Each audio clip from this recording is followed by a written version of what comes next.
안녕하십니까. 지구경영 인사이트 진행을 맡은 국제내교협회 김지인입니다. 지구경영 인사이트는 국제내교협회와 그리고 그 내교육 특성화대학인 글로벌사이버대학교가 함께 운영을 하고 있는데요.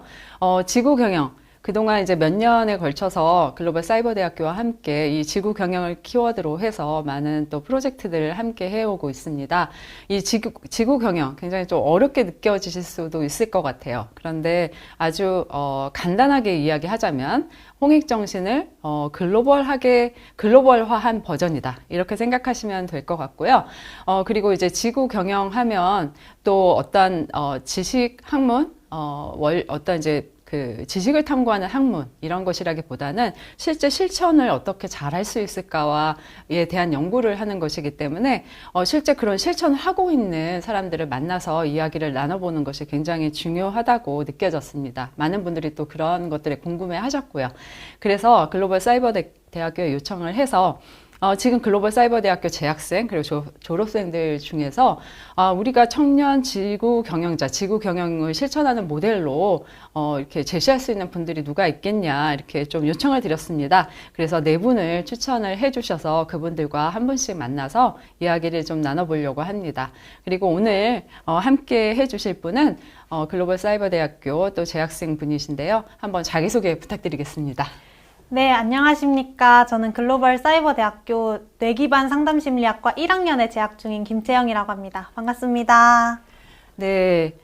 김채영 학우님. 김채영 학우님은 제가 이제 그 소개를 받았을 때 또 글로벌 사이버 대학교 이제 1학년 한 학기 다닌 거죠. 두 학기 다녔어요. 두 학기 네. 다녔고 이제 그랬는데 그 이전에도 또 그 벤자민 인성영재학교를 다녔다고 제가 들었어요. 그 벤자민 인성영재학교 그러면은 언제 몇 년도에 이렇게 다니신 건가요? 17살 때에 입학을 했으니까요. 2021년도에 네, 입학을 하였습니다. 그럼 중학교 졸업하고 고등학교 가는 대신에 가게 된 건가요? 예, 맞습니다. 가게 된 계기가 있을까요? 우선 벤자민 학교를 먼저 다니고 있는 선배님들이 주위에 많은 환경이었고요. 그래서 자연스럽게 벤자민 학교를 좀 접하게 되었고, 저희 친오빠도 먼저 학교에 다니게 되어서 저런 학교 나도 가보고 싶다라는 마음이 많이 들어서 네, 선택을 하게 되었습니다. 그 오빠가 다니고 있는 모습을 봤을 때 어떤 게 제일 좋았어요? 오빠도 17살이 되던 해에 바로 벤자민 학교에 입학을 했는데요. 그러면서 오빠가 바로 저희 집에서 나가서 저기 자취를 시작을 했습니다. 그래서 그 전까지는 오빠랑 항상 만나면 다투고 이렇게 지내왔었는데 오빠가 학교를 다니면서부터 가끔씩 집에 올 때마다 뭔가 사람이 되게 편안해진 것 같은 느낌도 들고 뭔가 이렇게 다툴 만한 거리를 오빠가 많이 안 하고 싶어 하는 그런 느낌이 많이 스스로 들어가지고 저 학교는 어떤 거를 하길래 오빠가 저렇게 사람이 부드러워졌을까 이런 생각을 많이 했던 것 같습니다. 그 벤자민 인성영재학교 지금 보시는 분들 중에 모르는 분들도 계실 텐데 벤자민 인성영재학교는 어떤 학교다? 딱 한마디로 소개를 한다면 어떤 학교인가요? 내가 하고 싶은 것을 스스로 하는 학교라고 저는 하고 싶습니다. 다른 기회에 또 이제 벤자민 인성영재학교를 이제 소개해 드린 경우가 제가 좀 있는데, 학교에 4가지가 없다고 합니다. 그 4가지가 뭐죠? 5가지입니다. 5가지. 예. 오무학교였죠. 예, 네네. 오무학교입니다. 뭐가 없는 거죠? 5가지가 없고, 학교 건물이 네, 없고, 학교 건물, 교과 수업, 시간표, 학교 가르치는 교사님, 네, 교사가 없고, 교과 선생님, 시험이 없는 거? 시험 성적, 교과 과목, 선생님, 학교 건물 이렇게 5개로 알고 있습니다. 네, 오무학교. 그래서 정말 그 뇌교육의 가장 근간이 되는 원리가 이제 보스 법칙이 있는데요. 원천 기술이라고 할 수 있는 거기에서 시간과 공간의 주인이 되라라는 것이 있습니다. 그래서 정말 자신의 시간과 공간의 주인이 돼서 스스로 이렇게 만들어 나가는 그런 이제 체험을 하는 1년 혹은 이제 길게 다니면 지금 김채영님도 벤자민 학교 3년 다니셨다 그랬죠? 예, 저 3년 네, 이렇게 오랫동안 다니면서 또 그런 이제 삶의 경험들을 이제 쌓아나가는 그런 학교라. 학교라고 합니다. 네. 그래서 지금, 벤자민 학교 졸업하고, 근데 이제 입학을 할 때, 오빠가 이제 갔지만 또 부모님이 그래도 좀 반대하셨을 것 같은데, 평탄한 길이 아니지 않을까 싶어서. 예, 사실 부모님께서는 부모님의 입장으로 보면 사실 첫째는 대안학교를 갔으니 둘째만은 공부를 했으면 좋겠다 이런 바람도 있으셨을 것 같긴 합니다. 그래서 어머니도 사실 처음에는 너는 그냥 일반 학교에 가서 공부를 하면 안 되겠니? 이렇게 말씀을 하셨는데 제가 그때 한참 고민을 하다가 어머님께 드린 말씀이 엄마 나는 일반 학교를 그냥 가면 벤자민 학교에 대한 후회나 아쉬움이 계속 남을 것 같은데 벤자민 학교를 가면 일반 학교가 가고 싶을지는 잘 모르겠어 라고 했더니 어머니께서 아 그래 그러면은 너도 한번 가봐라 이렇게 또 응원을 해주셨었습니다. 어머니가 어떻게 보면 되게 좀 앞서 계신 분이신다고 할 수 있겠네요. 예. 그 벤자민 인성영재학교 이렇게 가게 됐을 때 일반 학교를 중학교까지 다녔잖아요. 그리고 이제 고등학교를 딱 진학하려고 했을 때 내가 일반 학교를 그냥 진학하면 안 되겠다라고 생각했던 또 이유가 있어요. 오빠 모습을 보는 거 말고도. 안 되겠다라고 생각을 하진 않았는데요. 그냥 벤자민 학교라는 곳이 뭔가 프로젝트를 계속하고 내가 하고 싶은 것을 하고 좋아하는 것을 찾는 학교다라고 이야기를 들었을 때 그것 자체가 저한테 메리트로 다가왔었는데 어떤 활동을 하는지 구체적인 부분에 대해서는 정보가 많이 없었어서 그러면 내가 가서 경험을 해봐야겠다 이렇게 해서 네, 입학을 하였습니다. 예, 사실 그 요즘에 많은 청소년들이 자기가 좋아하는 것을 찾아가는 이런 그런 이제 시간이 필요한데 그런 시간이 없이 어떻게 보면 이제 어른들이 만들어 놓은 그 기준에 맞춰서 그리고 시간표까지 그리고 내가 어디를 가야 될까 이런 것까지 전부 이제 짜놓고 그 안에서 움직여야 하는 그런 생활을 하는 친구들이 굉장히 많습니다. 그래서 어떻게 보면 용기 있는 선택이었다고 또 할 수도 있고 그런데요. 그 프로젝트를 진행을 벤자민에서 이제 하는데 그 이름이 드림 프로젝트인가요? 드림이어 프로젝트. 아, 드림이어 프로젝트. 예, 그러면 이제 김채영님은 학교 다닐 때 어떤 프로젝트를 하셨어요? 저는 아무래도 3년을 재학을 했다 보니까 정말 많은 활동들을 했는데요. 그 중에 하나로서는 1년차 때 이제 교장 선생님께서 직접 진행을 하셨던 정치 동아리라고 하는 동아리 활동이 있었습니다. 그래서 거기에서 각자 그 동아리에 가입한 학생들이 각자 자기가 원하는 분야, 사회적 분야를 선택을 해서 그 부분에 있어서 어떠한 게 문제가 있고 나는 그것을 어떻게 바꾸어 나갈 수 있을까라는 부분을 조사를 하고 발표를 하는 활동이 하나가 있었고요. 또 3년차 때에는 사이다 국토대장정이라고 벤자민 학교의 전통적인 국토대장정이 있는데 그 프로젝트에 이제 또 단장을 감사하게도 맡게 되어서 한 36명 정도 되는 인원을 통솔을 하면서 강원도 일대의 국토대장정을 진행을 하였습니다. 그 국토대장정 얼마나 그 전체를 이제 대장정이잖아요. 정말 네. 국토대장정 며칠에 걸쳐서 하는 건가요? 그 동해 쪽에 있는 해파랑길을 전부 걷지는 않고 저희가 아무래도 텐트랑 타프, 뭐 코펠 이런 걸 다 들고 캠핑장을 다니면서 하는 국토대장정이다 보니까 캠핑장 상황에 맞춰서 움직이게 되었고요. 제가 단장을 했었을 때는 1박 12일 정도 진행을 했습니다. 그러면 어디에서 출발해서 어디까지 간 거예요? 부산까지 가신 거예요? 아니요, 동해 묵호역에서 출발을 해서 캠핑장 상황에 맞추다 보니까 아래쪽으로 삼척까지 내려왔다가 다시 이렇게 올라가서 고성까지 올라갔다 왔습니다. 하시면서 어땠어요? 되게 이제 힘들면 힘들 수도 있고 또 많은 또 청소년들이 국토대장정을 하기도 하는데 하면서 어떤 점들을 자기가 많이 느낀 점들이 뭐가 있을까요?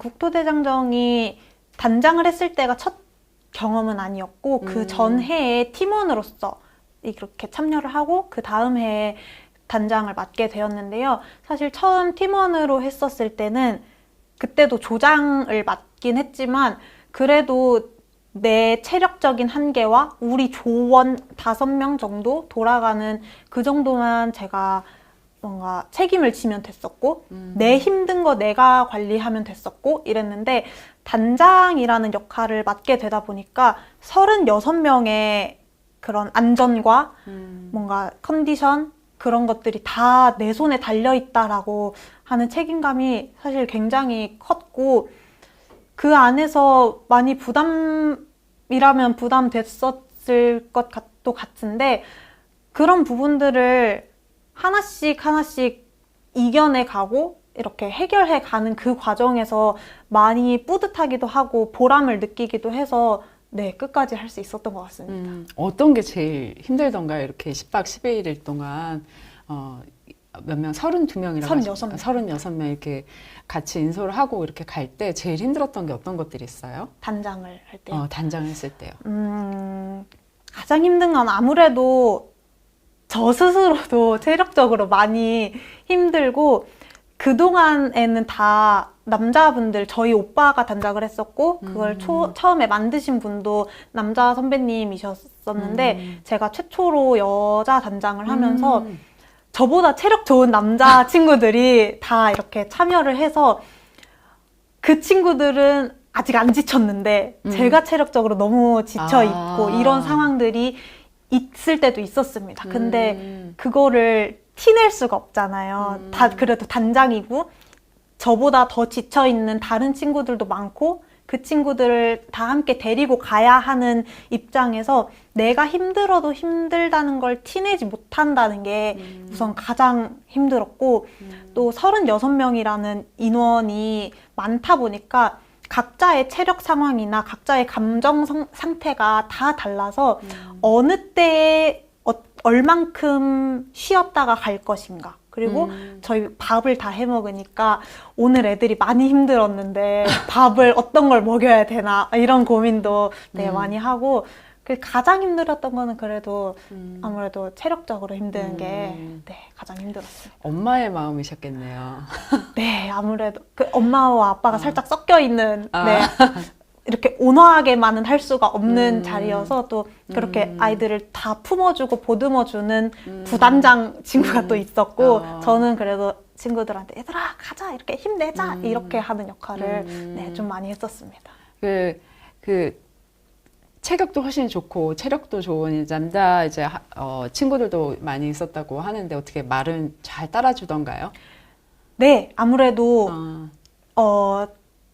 핸드폰이나 이런 그 전자기기 이런 부분들이 계속 걷고 힘들면 저희가 가방 군장 같이 매는데 이걸 아이들이 이렇게 살포시 내려놓지 않거든요. 네. 얘들아 쉬자 예 이러고 다 불러서 다 던져버려가지고 그런 것들은 파손의 위험도 있기도 하고 그리고 그래서 다 이렇게 수거를 해서 선생님들이 네. 보관을 하시니까 일단 돈이 없습니다.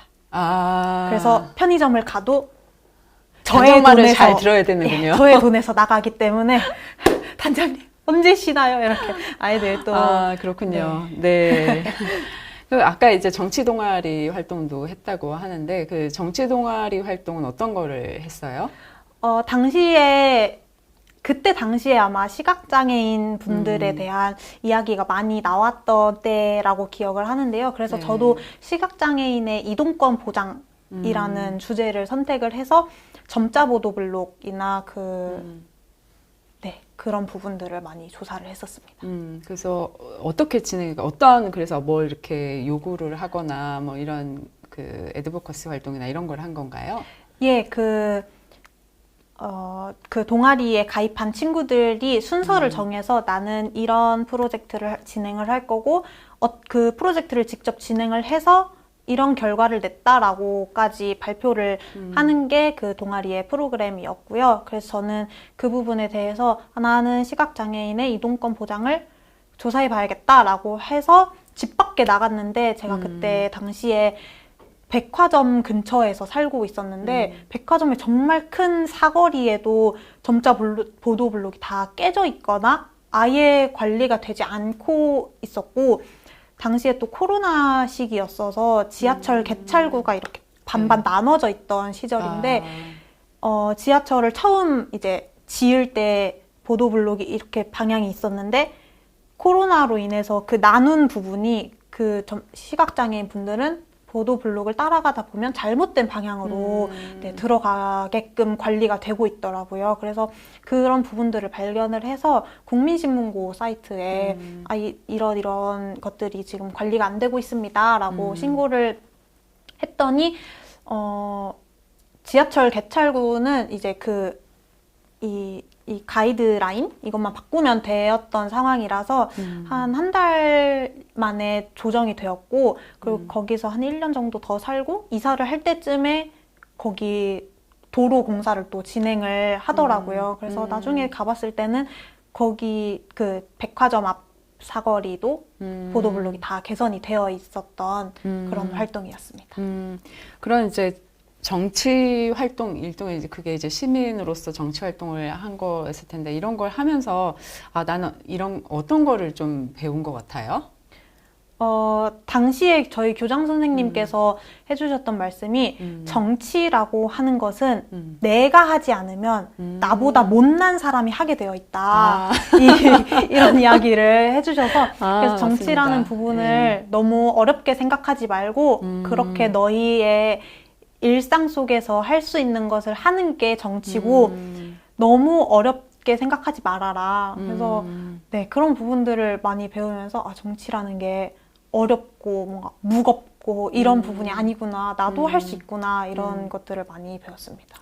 네, 그 정치를 이게 내 삶하고 이렇게 좀 먼 걸로 자꾸 하다 보면 그게 사실 어떻게 보면 그 자유민주주의에서 우리가 이제 대의민주제 속에 살고 있잖아요. 우리가 그런 어떤 정치적인 권리를 행사할 수 있는 게 많은 부분 이제 투표하거나 선거권에 많이 제한이 되어 있다 보니까 적극적으로 뭔가를 바꾸려는 정치를 통해서 그런 시도를 잘 안 하게 되는데요. 이렇게 또 청소년 때부터 10대 때부터 그런 체험들을 자꾸 하는 것이 되게 중요한 것 같습니다. 네. 그리고 그 벤자민 학교에서 이 프로젝트 활동 외에도 또 기억에 남는 게 있다면 어떤 것들이 있을까요? 보통 프로젝트라고 하는 것은 내가 어느 날부터 어느 날까지 어떤 것을 하겠다라고 정해놓고 하는 경우가 많은데요. 저 같은 경우에는 저희 담임 선생님께서 항상 하셨던 말씀이 프로젝트로 당연히 성장하는 것은 맞다. 그 프로젝트나 아니면 어떠한 한 활동이 너의 성장에 변환점을 주고 너의 인생의 터닝 포인트가 되는 계기가 되어줄 수는 있는데 너의 삶 속에서 정말 일상 속에서 그게 실천되고 지속되지 않으면 그건 그냥 하나의 이벤트였을 뿐이다. 이런 말씀을 많이 해주셨습니다. 그래서 3년 다니는 동안 항상 학기 초 3월에 했던 거는 매일 아침에 4km 걸어서 인증하기 아니면 매일 아침에 이불 정리해서 인증샷 올리기 뭐 이런 매일 하고 꾸준히 할 수 있는 것들을 많이 도와주셨어요. 그래서 그런 부분들을 계속 하다 보니까 내가 한 번 해서 끝나는 거로는 안 되는 거구나. 꾸준히 해야 되는구나. 이런 것들을 많이 느껴서 앞서 말씀드린 그런 걷기 활동이나 뭐 이불 정리 아니면 3년 내내 계속했던 걸로는 체력 단련 프로젝트도 있었고 또 EM 흑공 던지기라고 해서 그 미생물이랑 이렇게 흑공을 만들어서 하천에 이렇게 던져주면 그 강물이 정화되는 네, 그런 활동 꾸준히 했던 활동들이 아무래도 기억에 많이 남습니다.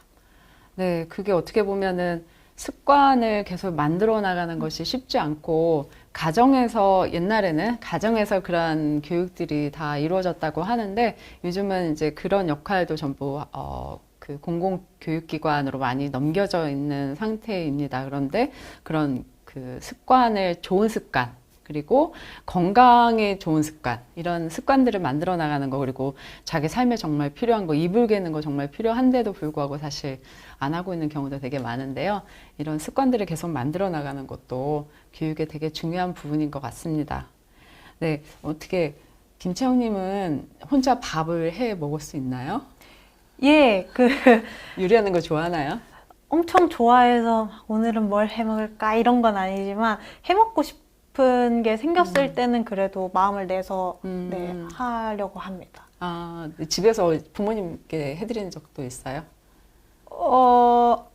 사드린 적은 있습니다. 아, 그러면 이제 일을 하니까 예. 아, 엄청 뿌듯해 하셨겠네요. 예. 네. 아, 지금 벤자민 또 인턴으로 있다고 하던데. 그렇죠? 아, 지난달에 퇴사를 네. 하기는 아, 했는데 그동안 네네. 졸업하고 1년 3개월 정도 근무를 했습니다. 또 이게 학생으로 있을 때와 또 인턴으로 있을 때 또 마음가짐도 다르고 보는 게 또 다를 것 같아요. 인턴 생활은 좀 어땠어요? 네, 확실히 정말 많이 달랐는데요. 아무래도 첫 사회생활이고 첫 직장생활이다 보니까 그런 대안학교를 다니다 보면 사실 특히 벤자민 학교 같은 경우에는 정규적인 수업이 없고 내가 만들어낸 시간표에 따라서 활동을 하다 보니까 늦게 자고 늦게 일어나고 불규칙적인 생활 이런 것이 몸에 배어 있을 때가 아무래도 많긴 했거든요. 근데 직장 생활을 하니까 항상 9시에 출근을 해야 되고 오늘 조금 늦게 자고 싶어도 내일 아침에 또 일어나야 되고 이러니까 그런 규칙적인 생활을 굉장히 오랜만에 또 하게 되었고 또 선생님들, 학생들과 함께 있는 것이 아니라 선생님들과 함께 있는 시간이 많아지다 보니까 제가 다닐 때까지는 1년에 3번 중앙 워크숍을 진행을 했거든요. 네. 근데 그럴 때 이제 저희가 쓰는 게임 물품이나 아니면 교장 선생님과 함께 할 때 쓰이는 뭐 종이, 뭐 보드마카 아니면 정말 이런 그냥 붙이는 이름표 이런 거 하나조차도 다 선생님들의 정성이 들어가서 다 직접 만들어 주시고 그리고 또 학습관 선생님들은 누구 참석합니다, 누구 참석 안 합니다 이렇게 모두의 정성이 담겨 있던 시간이구나라는 것을 많이 느끼게 되었고 또 그 학습관 지역별로 활동을 하면 선생님들이 또 다 이렇게 올려주시면서 응원도 해주시고 하는 걸 보면서 내가 생각보다 더 큰 사랑 안에서 벤자민 활동을 했던 거구나라는 부분을 많이 느꼈습니다. 그 벤자민 학교에서 많이 쓰는 그 모토라고 해야 되나? 그 문구가 있지 않나요? 한 아이를 키우기 위해서 온 마을이 필요하다. 온 마을이 네. 필요하다. 네. 정말 그런 이제 정성을 느끼신 네, 거군요. 지금 정말 많이 느꼈고 또 멘토님들이 많으시다 네. 보니까 네. 지역에서 활동을 할 때는 그냥 오늘 한 번 뵌 멘토님, 그냥 오늘 한 번 멘토 특강 해주셨고 그게 물론 도움이 됐고 하지만 또 중앙팀에 있으면서 선생님들과 함께 하다 보니까 멘토님들도 언제나 응원해주시고 응원 메시지가 항상 오고 또 우리 아이들 워크숍을 합니다라고 했을 때 정말 그러면 멘토 특강 뭐 필요하지 않습니까? 이렇게 말씀도 해주시고 하는 걸 보면서 정말 온 마을이 저를 키웠구나 이런 생각을 많이 했습니다. 아, 네. 그럼 또 이제 이걸 어떻게 보답해야 될까 또 이런 생각도 네. 좀 들고 하겠네요. 네. 네. 또 이제 벤자민 인성영재학교도 그렇고 그다음에 지금 글로벌 사이버대학교 이렇게 일반 좀 남다른 선택들 이렇게 하고 계신데 또 중학교 때는 또 일반 중학교를 다녔고 그때 친구들을 또 가끔 만나죠. 네, 아직 네. 만나고 있습니다. 만나면 어때요? 그 만나면서 이렇게 조금 다른 걸 느끼나요? 후회하거나 뭐 그런 적은 없어요?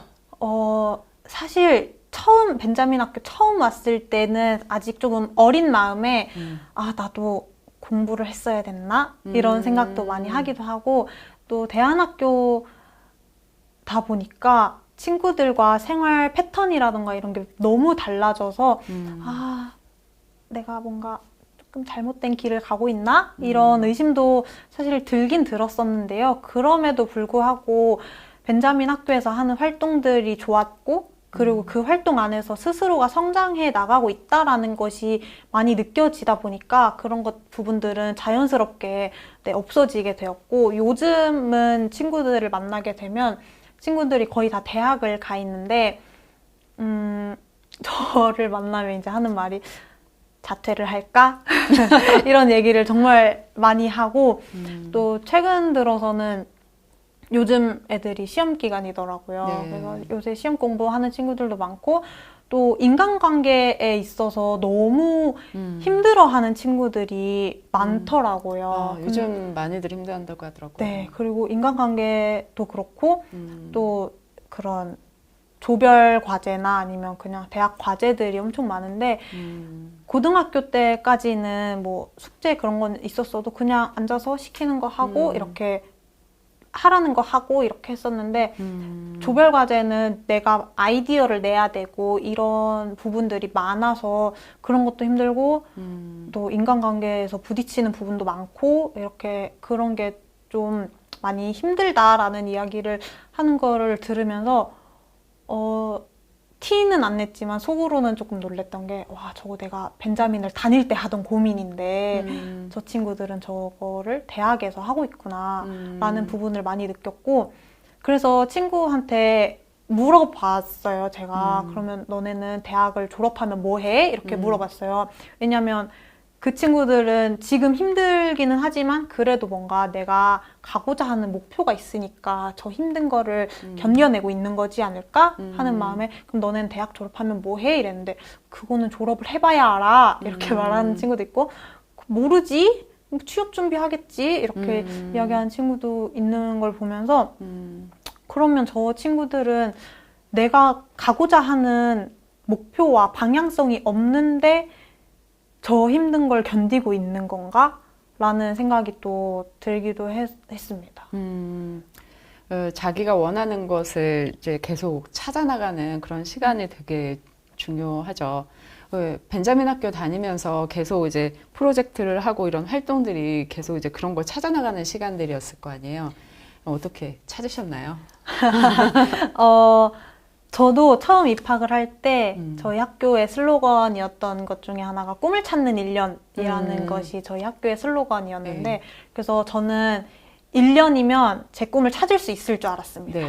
그런데 1년을 하고 나니까 제 꿈을 찾기보다는 저를 찾게 됐던 것 같아요. 그래서 내가 어떤 사람인지. 네.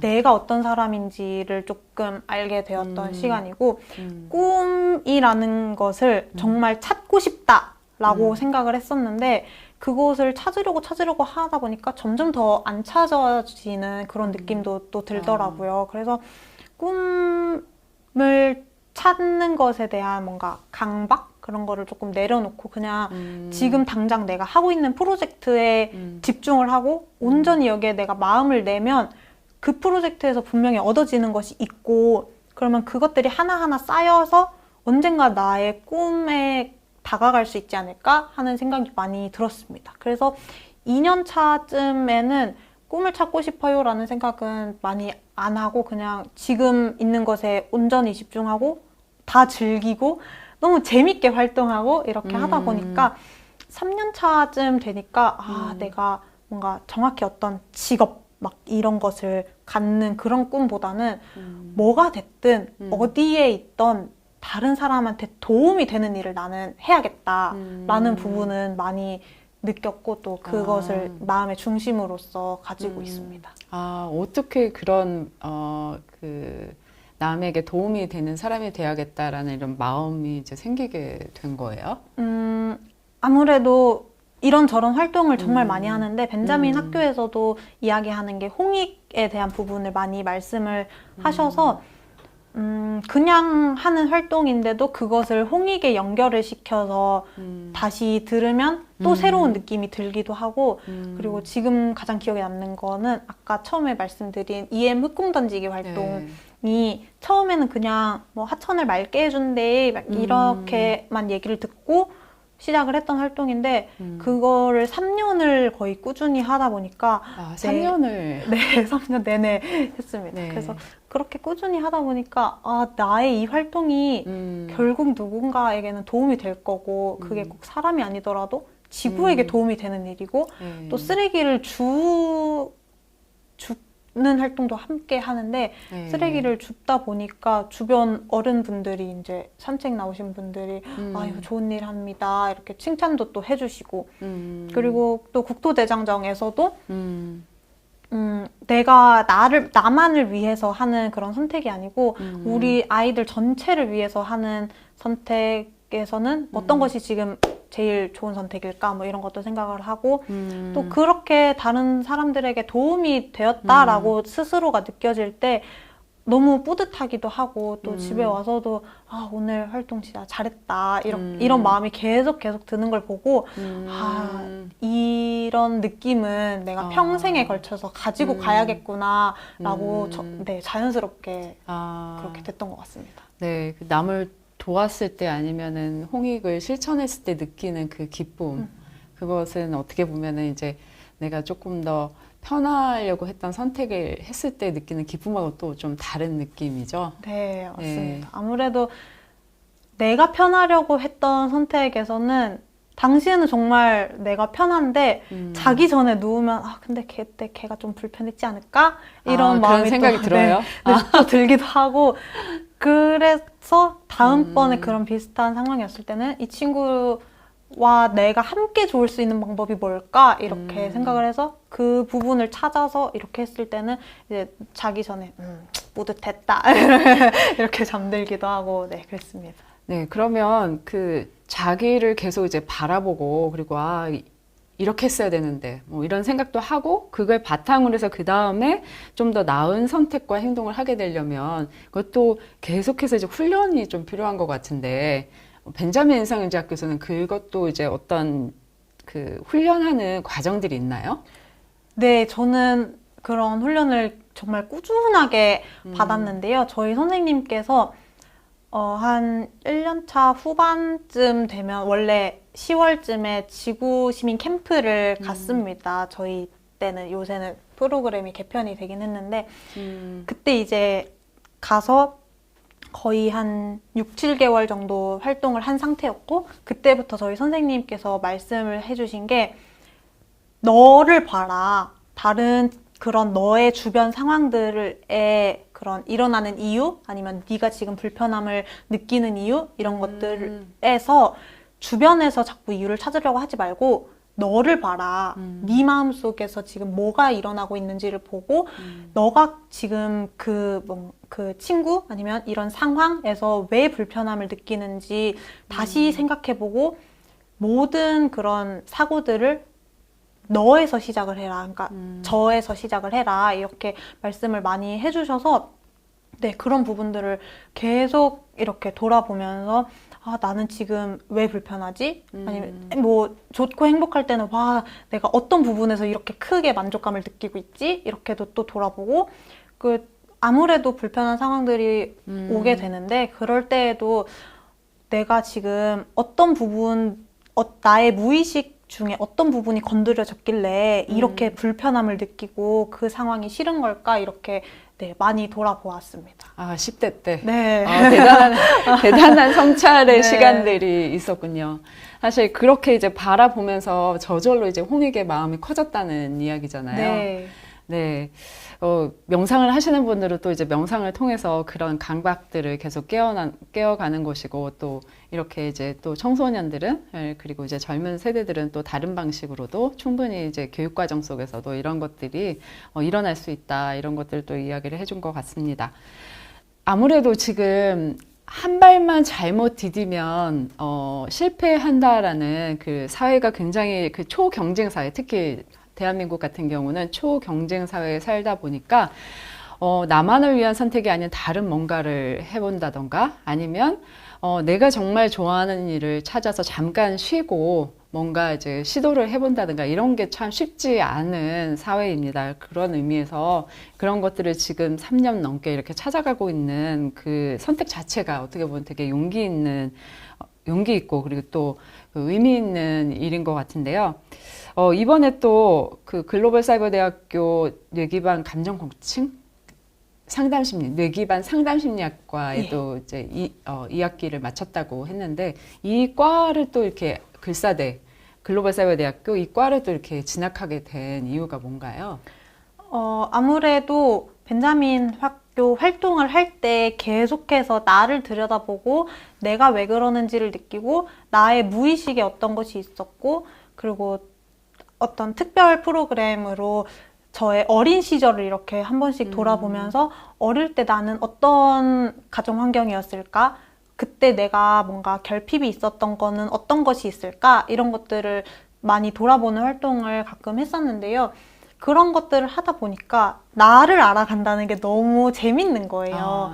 그리고 제가 뭔가 어떤 상황에서 이렇게 순간 위축된다던가 아니면 순간 불편함을 느낀다던가 이런 것들이 그 특별 프로그램을 하면서 과거에 내가 이런 경험이 있었어서 그게 아직도 내 무의식 안에 내재되어 있구나 이런 부분들을 느낀 게 있었는데 그런 부분들이 이 뭔가 심리학 이런 공부 쪽과 연결이 되어 있었기도 했고 또 예전부터도 저는 그렇게 심리학이나 심리 테스트 이런 걸 엄청 좋아했어가지고 예전부터 심리학은 공부해보고 싶다, 심리학이 궁금하다 이런 생각은 많이 했었고요. 그래서 자연스럽게 과를 선택할 때도 심리학과로 오게 된 것 같습니다.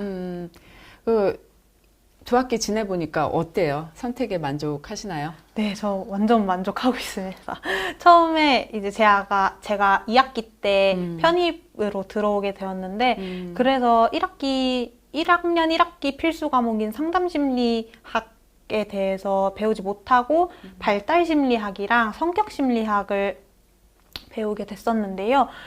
그 두 과목을 수강을 하다 보니까, 제가 그 고등학교 때 뭔가 마음으로 느꼈던 그런 부분들이나 그 어린 시절의 그런 경험들 이런 게 그냥 저의 느낌으로만 알고 있었었는데 발달심리학 강의를 들으니까 이게 이래서 이랬구나. 내가 어렴풋이 느꼈던 그런 결핍이 이런 부분에 대한 결핍이었구나. 이런 부분들이 많이 이렇게 학문으로서 정리가 되고 또 알게 되니까 더 새로운 느낌도 있고 또 저 같은 경우에는 그렇게 먼저 체험을 하고 학문을 배웠다 보니까 그 학문에 대해서 그럼 이거를 나는 어떻게 적용시켜 볼 수 있을까? 이런 부분들도 되게 많고 그리고 또 그렇게 글로써 배우니까 뭔가 친구들이 힘들어하는 상황이나 뭐 이럴 때에도 저 친구는 어떤 부분이 있길래 저렇게까지 힘들어할까? 이렇게 많이 또 생각을 해보게 되고 조금씩 더 나만의 느낌이 아니고 정말 제가 꿈꿔왔던 그 남에게 도움이 되려면 아무래도 지식이 있어야 되고 그것을 말로 표현할 수 있어야 되기 때문에 그렇게 한 걸음 한 걸음 다가가고 있다는 느낌이 들어서 저는 너무 만족 중입니다. 네, 네, 앞으로도 많이 기대가 됩니다. 감사합니다. 그리고 이번에 바로 이제 뉴질랜드의 지구시민 리더 과정으로 가게 됐다고 제가 들었거든요. 이 지구시민 리더 과정은 이전에도 시범 과정으로 해서 몇 년 동안 이렇게 쭉 운영이 되면서 이제 본격적으로 글로벌 사이버 대학교에서 학점 인정 과정으로 이제 진행이 된다고 들었는데요. 한번 소개 부탁드리겠습니다. 네, 지구 경영 리더십으로 이름이 명칭이 바뀌었습니다. 그렇구나. 좀 더 힘이 느껴지네요. 지구 경영 리더십 과정은 글로벌 사이버 대학교에서 총 24학점 인정을 받을 수 있는 뉴질랜드 워킹 홀리데이 과정입니다. 그래서 두 학기를 가기 때문에 1년이고 한 학기당 12학점씩 인정이 되는 프로그램입니다. 그러면은 이 지구시민 리더십, 지구 경영 리더십. 이 과정이 이제 이전에 소개된 내용들을 보면, 그 뉴질랜드의 지구시민운동본부가 있는 곳에서 이제 활동을 하면서 또 이제 마오리족 청소년들에게 뇌교육도 알려주고, 그 K 문화도 알려주고, K 컬처, 그 한류도 알려주고 이런 여러 가지 활동들이 있었거든요. 그러면 이번에는 어떤 식으로 지금 진행이 되나요? 우선 그 앞서서 시범 과정으로 운영이 됐던 선배들의 이야기를 많이 반영을 해주셨다고 들었습니다. 그래서 처음 7월에 입국을 하는데 처음에 가서 한 1, 2개월 정도는 오클랜드에서 진짜 워킹홀리데이 정말 집도 구해보고 뭐 잡도 구해보고 이렇게 하는 실제 워킹홀리데이처럼 진행을 하고 그 뒤에 이제 지구시민운동 본부로 넘어가서 이제 그분들과 함께 수업 활동을 같이 하게 되는데요. 또 아무래도 대학 과정이다 보니까 그리고 학점 인정이 되다 보니까 현지에 계신 글로벌 사이버 대학교 교수님 두 분과 오프라인에서 또 강의를 진행을 하게 되고 온라인 화상 미팅으로 국제협력팀에 계신 분과 이렇게 또 소통을 하면서 그것이 학점 인정이 되고 이렇게 해서 12학점, 12학점을 받는 것으로 알고 있습니다. 어떤 계기로 이 지구경영 리더 과정을 이렇게 가야겠다 이렇게 선택을 하게 됐어요? 지구경영 리더 과정도 벤자민을 다니면서 그리고 그 전부터도 뉴질랜드 워킹홀리데이를 갔던 선배들이 주변에 몇 분 있었어요. 네. 그래서 그분들을 보면서 초등학교 때부터 이제 아. 와 멋있다. 나도 가고 싶다. 뭐가 그렇게 멋있어? 그냥 그 선배들을 갔다 온 선배들을 보면 사람이 말을 하는데 막 너무 반짝반짝 빛이 나는 것 같고 그 분한테서 그리고 뭔가 자신의 그 중심이 세워져 있다 이런 느낌 그리고 되게 단단하다 이런 느낌이 굉장히 많이 들었었고 너무 멋있었고 빛났었고 그래서 와 나도 저길 가면 저렇게 될 수 있나? 빛나는 사람이 네. 되고 싶다. 네, 그런 마음을 이제 초등학교 때, 중학교 때 이렇게 가지고 있다가 또 어느 순간 잊혀졌다가 벤자민 학교 3년 차 때 뉴질랜드로 지구시민 캠프를 다녀왔는데요. 거기에서도 이제 그 지구시민 리더 과정을 하고 있는 선배들이 계셨고 그분들을 봤을 때 이제 몇 년 전에 처음 새겨졌던 닮고 싶다라는 그런 존경의 마음이 또 올라오게 되었고 또 그때 감사한 계기로 저희 벤자민 학교 설립자님과 화상으로 성장 스토리 발표를 할 기회가 있었는데요. 그때 이제 제가 그냥 설립자님한테 저도 여기 지구시민 리더로 오겠습니다. 이렇게 약속을 하신 거네요. 해가지고 설립자님이 그래 응원한다 이렇게 또 말씀을 주시기도 했고 그래서 교장 선생님께서 채영아 가려면 일단 인턴을 하면서 내 옆에서 조금 더 준비를 하자 이렇게 말씀을 주셔서 또 인턴십 과정도 하게 되었고 또 그렇게 하다 보니까 이렇게 글사대 그 과정이 생겼다는 걸 듣고 바로 지원을 하게 되었습니다. 네, 글로벌 사이버 대학교에서 이 지구시민 리더 그리고 전체적으로 이제 이름이 지구 경영 리더 과정으로 이렇게 바뀐 것 같은데요. 뉴질랜드 그리고 또 제가 이제 듣기로는 다른 미국이나 이런 좀 일본이나 다른 나라에도 앞으로 이제 계속 확대해 나갈 예정이라고 제가 들었습니다. 그래서 사실은 온오프라인 교육의 이제 경계가 무너지고 있고 실제 사회와 그리고 지구에 도움이 되는 그런 실천 역량을 기르게 하는 것이 또 글로벌 사이버 대학교가 갖고 있는 여러 가지 그 교육의 목표이기도 해서 이런 과정들이 그리고 이걸 통해서 성장하게 되는 그런 인재들이 정말 가치 있고 의미 있는 것 같습니다. 네, 앞으로 또 그 뉴질랜드에서 1년 동안 즐거운 일만 있진 않겠지만 아주 힘든 일도 또 있을 수 있지만 그 속에서 또 한 단계 또 성장하는 또 멋진 모습 기대하겠습니다. 네, 감사합니다. 네, 그럼 오늘 여기까지 해서 마치겠습니다. 네, 여러분 감사합니다.